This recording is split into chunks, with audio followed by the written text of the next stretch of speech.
Hello, everyone. My name is Michael James Butler, otherwise known as MJ. I have the pleasure to say that I'm a graduating senior. I never thought this day would come. Thank God.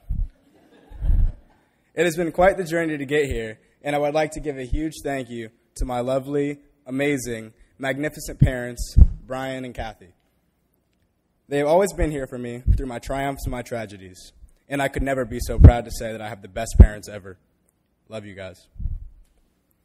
I am currently a senior at Edgewater High School. I play football, I was a wrestler, and I play lacrosse. I'll be continuing my education while playing football at the Catholic University of America in Washington, D.C. Although I'm not Catholic, I will still be able to play the sport that I love while furthering my education to be successful at the same time. But most importantly, I will still be able to keep my strong roots in my Episcopalian faith and further my relationship with God. My family and I moved to College Park in 2005 from Longwood. At the time, I was attending Sweetwater Episcopal Academy, and the Episcopal Church of the Resurrection was our church home. I finished at Sweetwater in 2008 and attended Trinity Prep for the 6th grade. My younger brother Andrew left Sweetwater Episcopal Academy in the 3rd grade to attend Lake Highland Prep.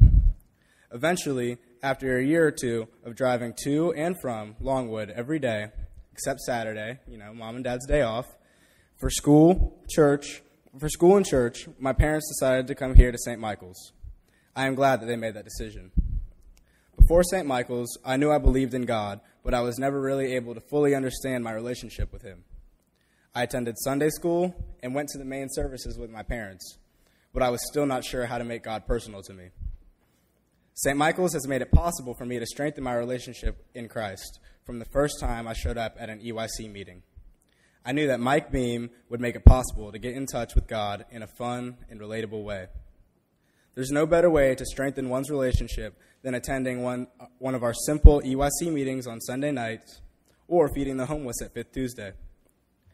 Here in my time with Mike and the youth group, I've done it all. From attending the EYC meetings to enjoy fun, pizza, because who doesn't love pizza, and God. I've participated in Soul in the City, where we get to have a good time at Universal on its rides and listen to great music at different concerts. And I've also attended flight school, where we took a trip to Tennessee and North Carolina to serve others, have a fun time with different activities, and get more in touch with God. I remember on that trip, we prayed 3 times alone on the trip up.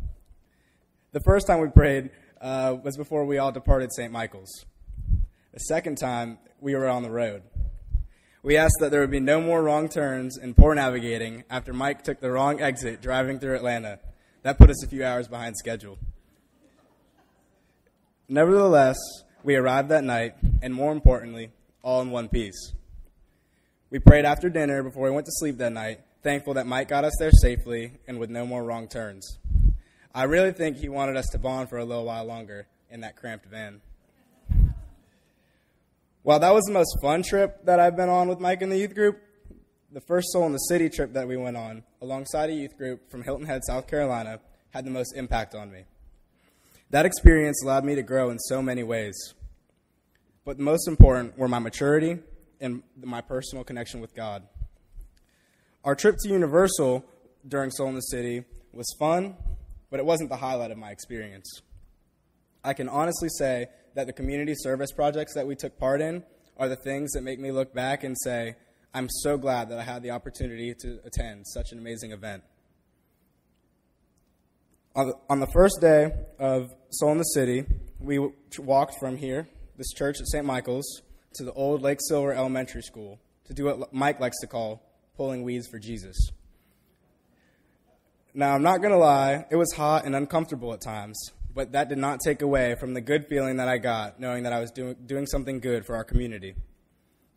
But the thing that had the greatest impact on me during that Soul in the City trip was when Mike took us to the Russell Home for Atypical Children. It was my first time ever going, and I really did not know what to expect.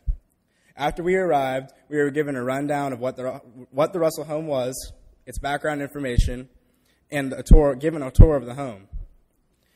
On the tour, we were told about some of the children's stories, but then we were taken to Benji's room. Benji told us about himself, how he suffers from cerebral palsy, how much he loves sports, and the story about how he ended up at the Russell home. Now, I would like to say that I'm a pretty tough kid, but his story brought tears to my eyes, and it truly opened up my mind to the fact that no matter what isn't going well in my life, there is always someone who is going through worse. I really connected with Benji and felt blessed to be in the presence of such an amazing human being. Along with meeting new friends and creating new experiences on this trip, Soul in the City was a success in strengthening my relationship with the Lord.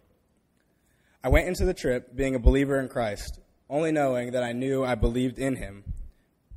After the trip, I took the skills that we had learned and applied them to my everyday life, and I'm still doing so. I feel better day to day knowing that I have so many people in my life that are my essential supporting cast that love me and are willing to do anything and everything for me. I am honestly not sure where I'd be, what I'd look like, or what I'd do with my life if I didn't have the true love of my family and my friends to support me along my journey. Because, as we all know, there is no I in team. So as I write the final pages of this book that we call life, I want to say a final thank you to you all who have made an impact on me and gotten me here, giving my senior sermon in front of you all, and graduating high school. Now I can say that I'm truly ready to make that trip up to Washington, D.C. to start my college career.